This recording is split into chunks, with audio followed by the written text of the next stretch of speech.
What is going on, everybody? Built to Last by Hammerfall. Excellent, excellent album.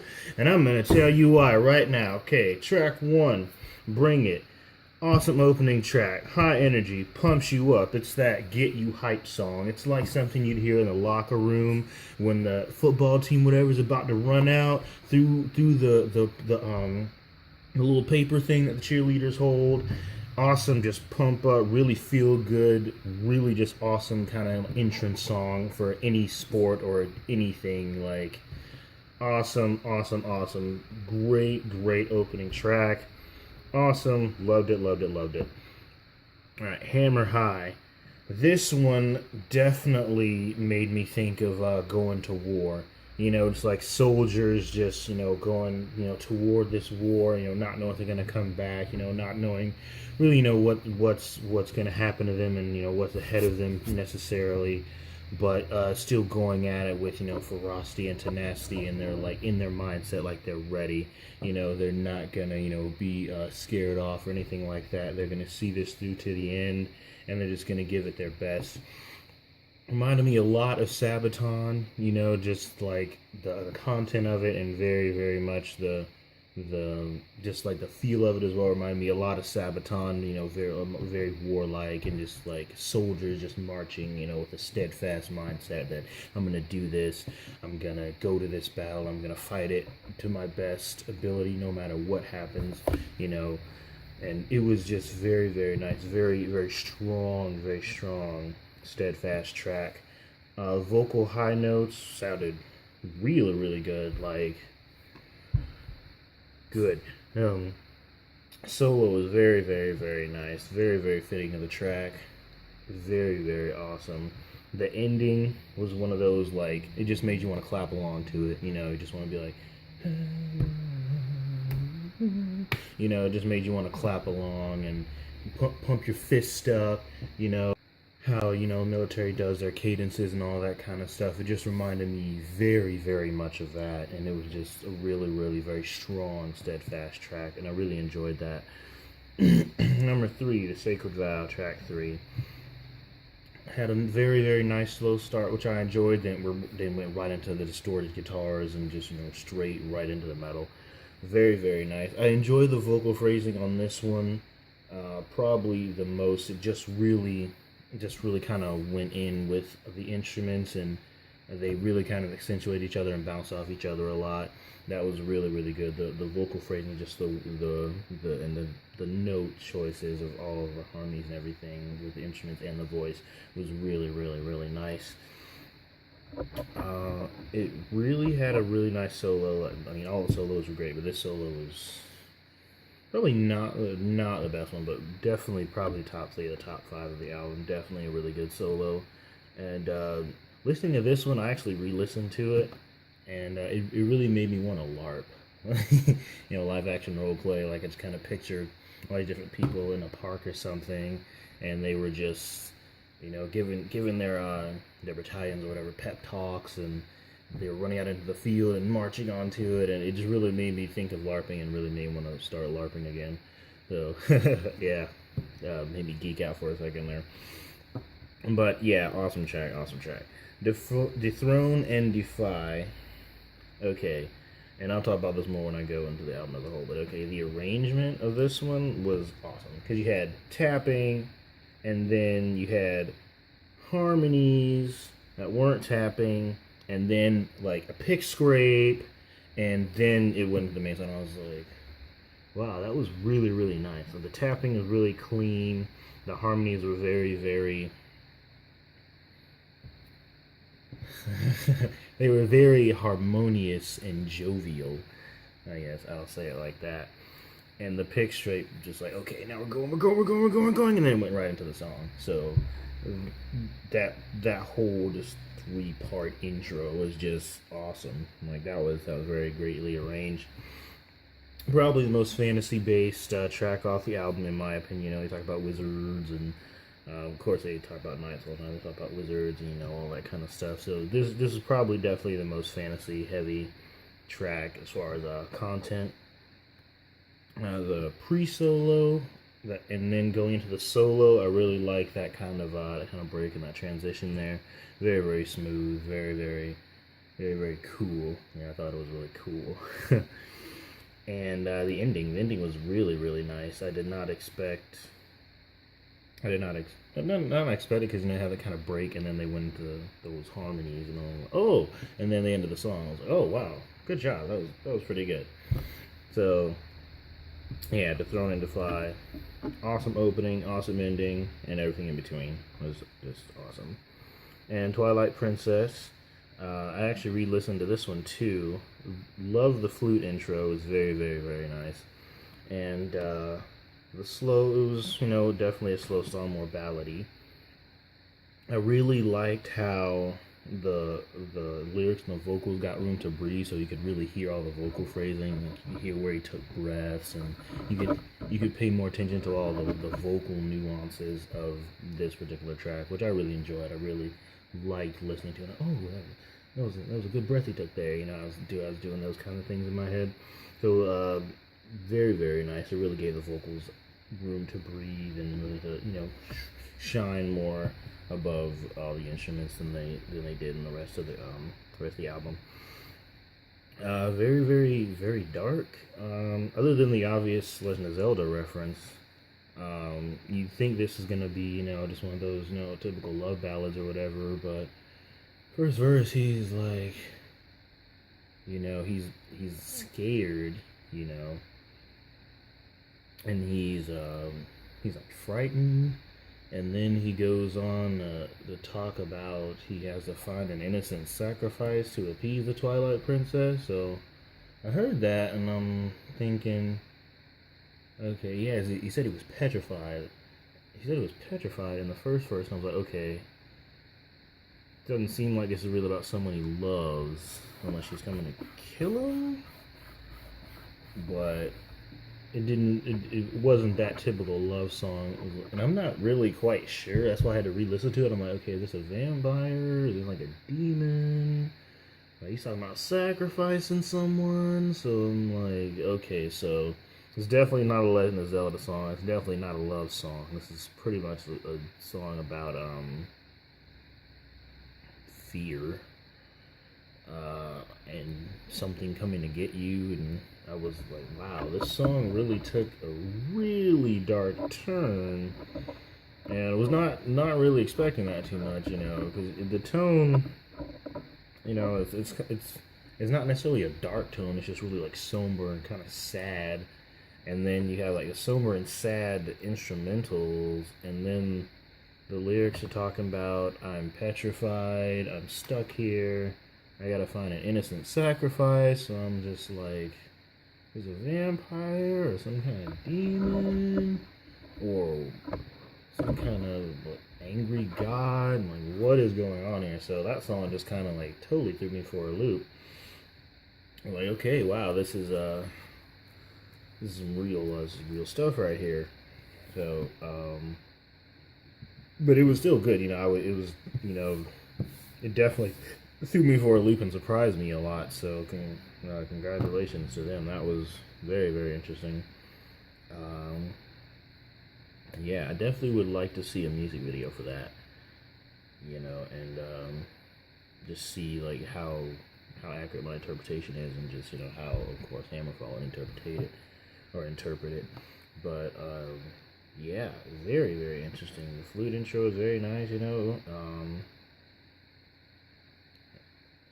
Yeah, very, very interesting. And I wonder, is it a vampire, or is it an angry god, or some kind of demon coming, or what's going on, like the angel of death or anything like that. So very, very interesting track. Very, very well done track as well. And yeah, Stormbreaker. Back to fast. Okay, drums. Yeah, that's written in all capitals. That little drum solo there. Like, I listened to it and I was like, what? And then I just kind of looked over at, the person that's not sitting next to me or whatever. And I'm like, what? Oh, man. So I was like, drums. Like, wow. Because, this is another one I kind of, got lost in. And then I heard those drums and I was like, oh, wow. Like, whoa, drums. Excellent. but yeah, very, very great track. You know, I just kind of, sat here and got lost in it. You know, very, very good from top to bottom. Guitars, solos, drums, bass, vocals, everything was just really, really nice in this one. The ending reminded me a little bit of, a video game. They kind of sounded a little bit video gamey at the end, which I kind of, it kind of made me giggle a little bit. So, yeah, definitely a nice palate cleanser from Twilight Princess, which was, dark and evil, and you're just like, okay, he's gonna get killed by something in the night unless he's sacrificing infant soul. You're like, oh wait, no, Stormbreaker, yay! So, yeah, Twilight Princess was like probably the darkest and, the most, non-happy-ish track. But Stormbreaker came in, I was like, it's okay, dude, let me give you a hug, it's gonna be alright. So, yeah. Nice. Built to Last. Alright. Shortest track on the album, which I kind of found a little funny at first, and also title track. And as a title track, it did a really, really good job. When it first started playing, and then when the vocals came in, the whole track just struck me as very, very built. And when I say that, it was very, like, the drums and the bass went along well, and then the guitars went along great with that. The vocals went along great with all of that, and it just seemed, it was very, very unified and very, very, it was like all the instruments were aware of the others, and they all, like, locked in very tight with each other and complemented each other extremely well. Nothing seemed, excessive or too much in this one. Everything was just very, very solid. Like a wall that is built to last because it's built to guard something or to protect something or shield something. And that's why I think this is a great track. It just felt very, very, very, very solid and very, very together and built very, very, very well, which was, I don't know if they intentionally made it that way to call it back to the title of the album, but everything just sounded very well built and solid and together, and everything moved together smoothly, and I really enjoyed it. It's probably my favorite because of that, because everything was just, together very, very well, and the song was built very well, and the song is called Built to Last, and the album is called Built to Last. So I feel like they really, it's like knocked everything home with this track, and it's the shortest track, but it just feels bigger. I easily feel like it was one of the 5.5 minute tracks or anything like that, because it just feels bigger and just so solid and put together very well that it like, even though it's the shortest track, it was just amazing. It pretty much emphasized the title of the album, and it pretty much encapsulated the title of the album and the purpose of the album, and even really the artwork of the album, in my opinion. So very, very nice track. Yeah, real nice track. Excellent title track, actually. Yeah. So 8, Star of Home.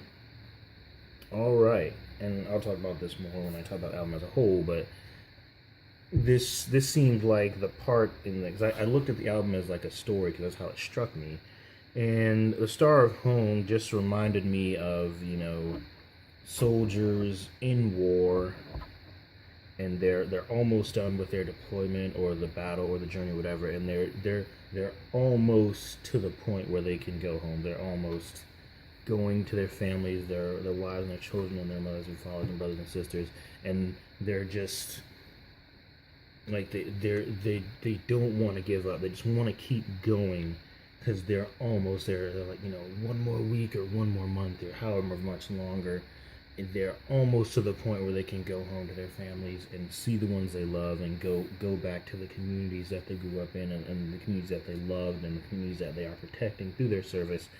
And it just seemed like, that song, I was like, okay, I'm almost there, I can make it, I can do this, It just really struck me as that track, and and it was just a great track. The guitar break was really nice. Have that written down here. The solo, and it was kind of interesting because I've never done this before, where I thought of something in both a modern and a classical sense, really, or a medieval type sense, because I was thinking of it in modern times. I was envisioning soldiers on a helicopter, and they're talking about, oh man, I can't wait till next Friday I get to go home and all that, everything like that. Just them on the helicopter, reminiscing about home, and pretty much just talking about how they can't wait to go there. And then as soon as the solo came in, it made me think of warriors on horses, back in medieval times or anything like that, riding into battle, and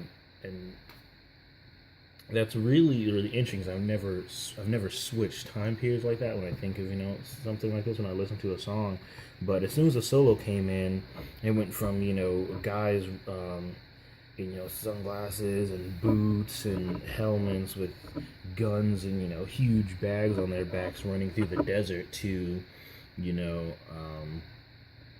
for some reason I thought of Mongolian warriors riding on horses, because as soon as I thought of the horses, I thought of Tengu Cavalry and stuff like Galloping Steeds and Legend on Horseback and Hero and all those songs. But I just found it really interesting that as soon as the solo kicked in, my time period of thinking switched, which was very, very interesting. That was very, very odd to me. But I was like, okay, I just went from Iraq War to Mongolian warriors, and it's like, why did I do that? And I just found that was really amazing and really awesome. And this was just a really, really awesome song. Really, it was just really, really good. It just really made me envision, war and soldiers, and that hope that that you do survive to make it home to your family, that you don't come back in a casket and all that kind of stuff. So yeah, it was really, really awesome. I really enjoyed it. Yeah, just kind of just sat here and got lost on that one too, to be honest with you.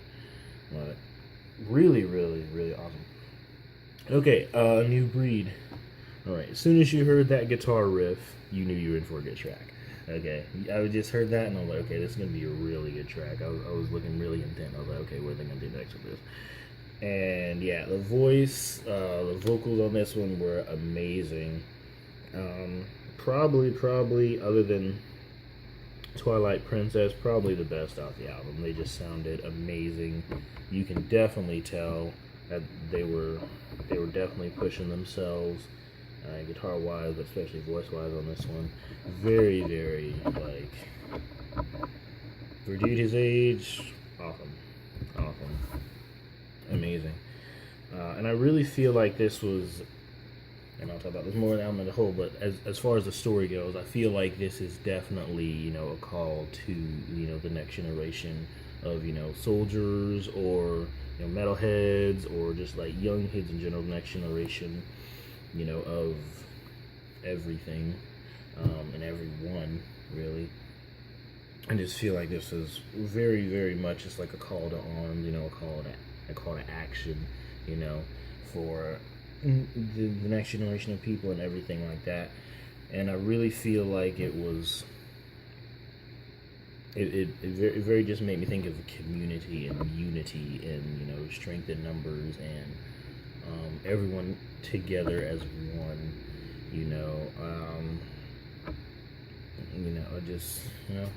It was just kind of like, it was just one of those where it's like, okay, we have a whole new generation of people coming up, and that part's heavy metal in our veins and all that stuff. I was like, that's really awesome.